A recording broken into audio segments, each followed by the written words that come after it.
Hello, Potawatomi. There we go. Welcome to 5 Questions with LeRoy Butler. We're here, and boy, do we have some questions for you today. This is going to be a good one. Yeah, we didn't plan it like this, Yeah. though. I mean, you got the oldest rivalry, of course.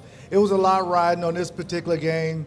You got a 5% chance the Green Bay Packers can stay in the playoff hunt. Right. The Chicago Bears can clinch the division, something they hadn't done since 2010.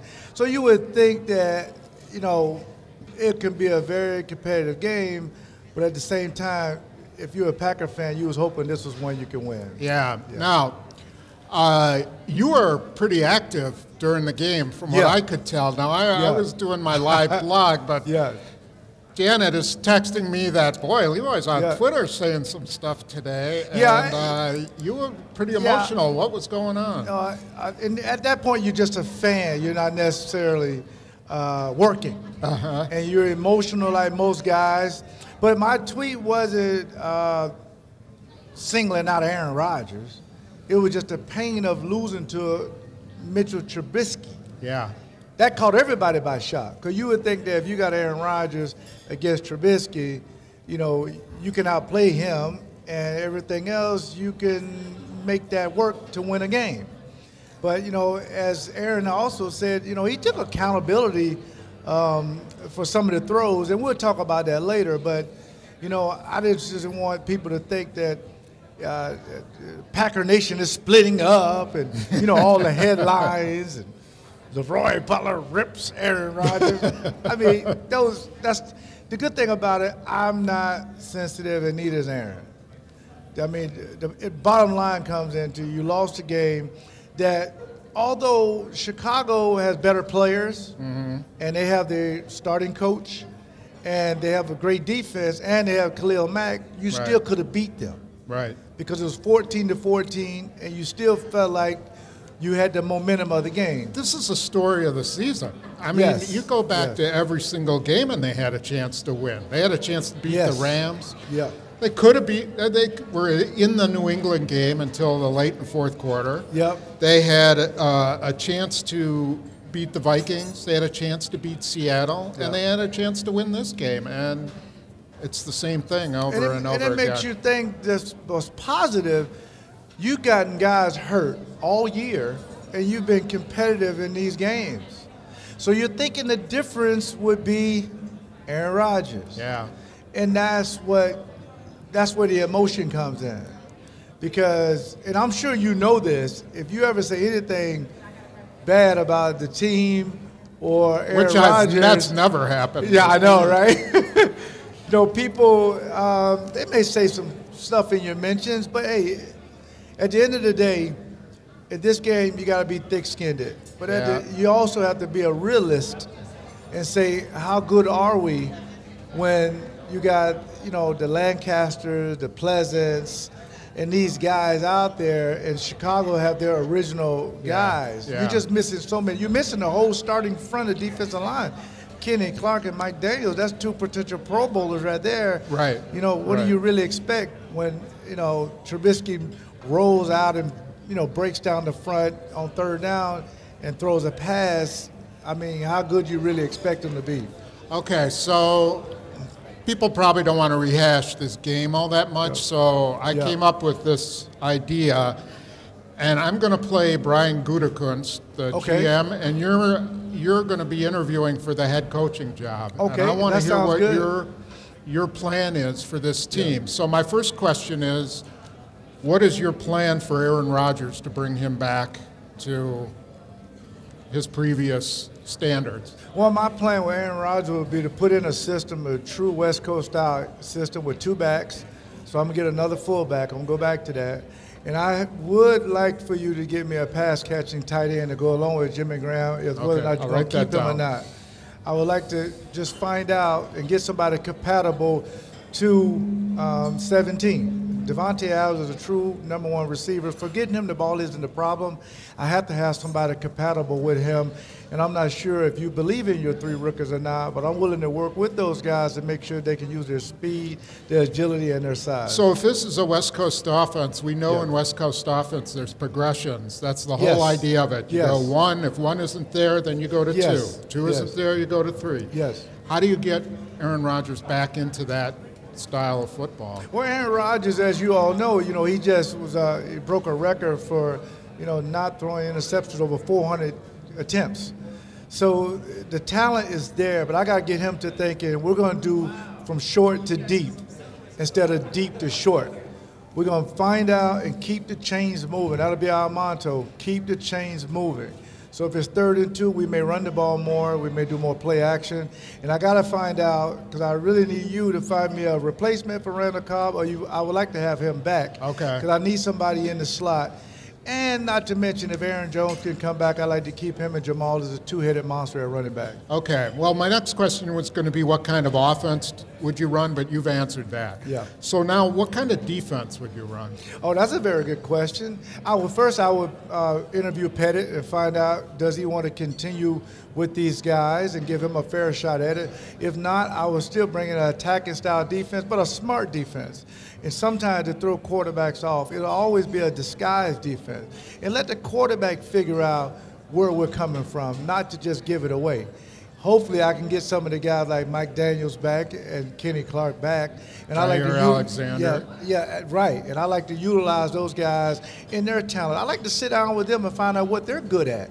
And what would they like to do? Would they like to do more man, more blitzes, more zones? And I'll put my scheme together based on my conversations with my players. What would you do with Nick Perry and Clay Matthews? Clay Matthews is a free agent. Nick Perry has a few years left on his contract. Nick Perry, I would probably move to let you make that decision as far as whether he comes back. If he's back, I'll work with him. But I'm thinking about starting Cal Fackrell, and I would definitely bring back 52. 52 is the heart of this franchise for a long time.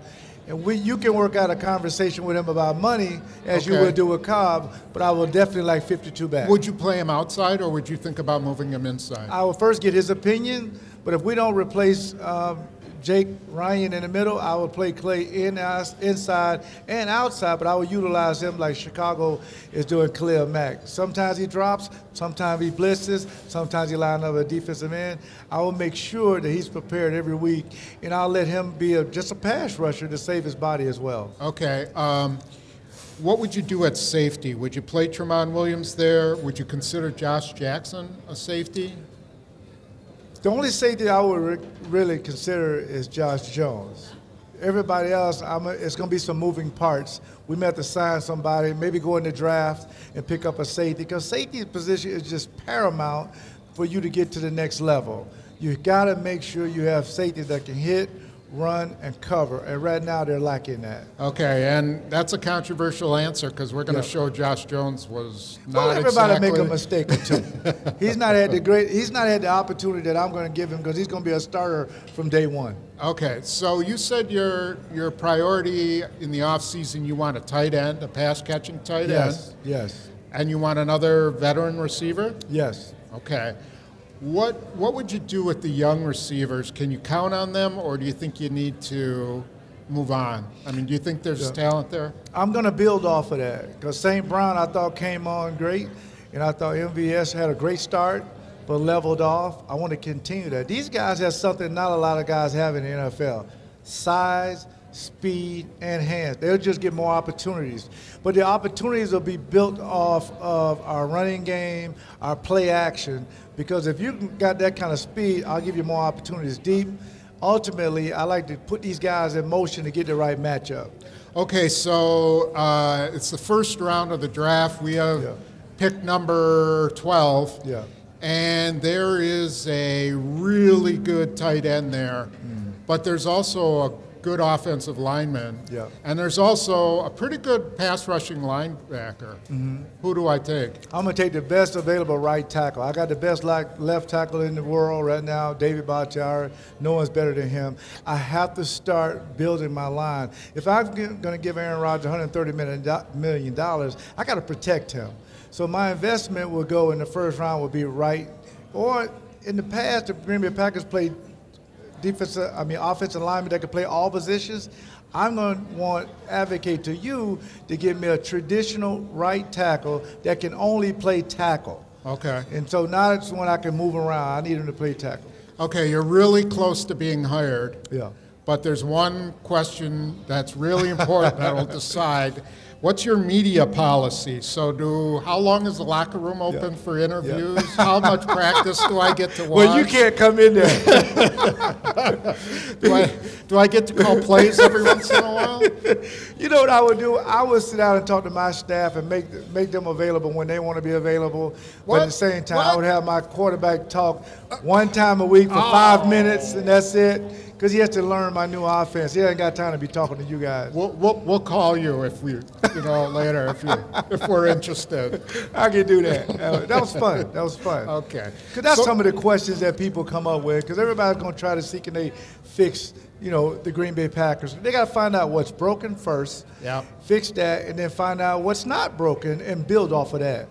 Do you have someone out there that you would like them to talk to that maybe hasn't been mentioned? Oh, actually, Vic Fangio. I mean, he was the first guy I would interview if I was a GM. I mean, that guy's put together a defense over a few years that's been very good. And then you add in a Khalil Mack, it makes him excellent. So I would like to do that, bring him in. I would like to bring in Joe Lombardi. I don't want to see anybody really that's worked with Andy Reid. That's where Nagy came from. Right. I mean, Eric Bieniemy. I would like to talk to him.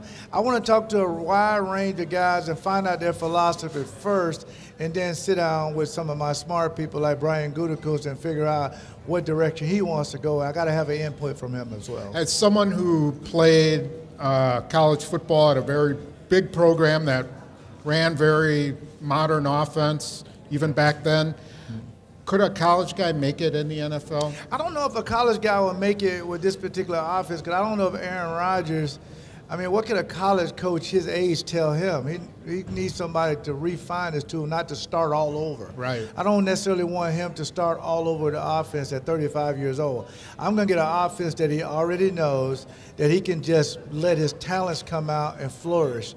And I want his completion percentage to go up. The turnover margin, he's the best in the world at that.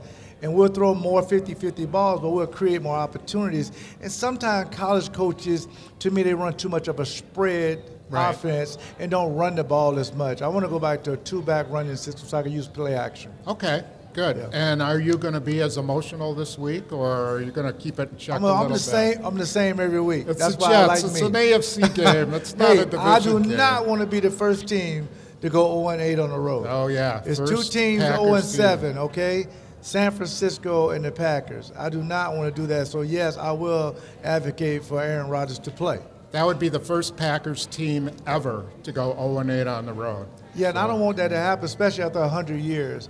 The narrative and the headlines for 100 years will be that you fired your coach. It should stop there. You don't want another headline to say you were 0-8 on the road and you could have beat, the Jets. Right. The Jets is not a great football team, but they play hard, and we'll just see what happens. Okay. Well, we'll be back after the Jets game to do one more, but unfortunately, this is our last show at Potawatomi, and we both want to thank Potawatomi for giving us the chance to do this. I want to thank them for their food. Their food is fantastic. It's outstanding. Yes. And want to thank the crowd for being here. Give yourself a nice round of applause. And so my prediction this week is I think the Packers will win and stop that streak of losing on the road, 21-17. Okay, and you're perfect this year. You've not won a single prediction. I know, right? But I think they'll make sure that everybody in the locker room just concentrate what's in the locker room. Don't worry about the outside noise, because you can't stop that. You can't censor America if you don't like what you don't like. So you just play football. Get back to that. Let your athletes play, and let your coaches coach. And that kind of stuff works itself out, Tom. So I think they'll go into the Jets in a big – when you go to New York, everybody's watching, okay? Because they want to make sure they're watching a train wreck. Let's turn that around and make sure there's no train wreck, but make sure it's a smooth gliding, coming back home and beating Detroit and finish off strong. Okay, very good. Thanks again, and don't forget to check in with X's and O's. We're going to have 2 really interesting plays that I think kind of reflect on what the future might be. Yeah, it's just some of the missed plays. A step here or 2 is a difference. And again, thanks for Cops and Kids for being one of my sponsors. Bye.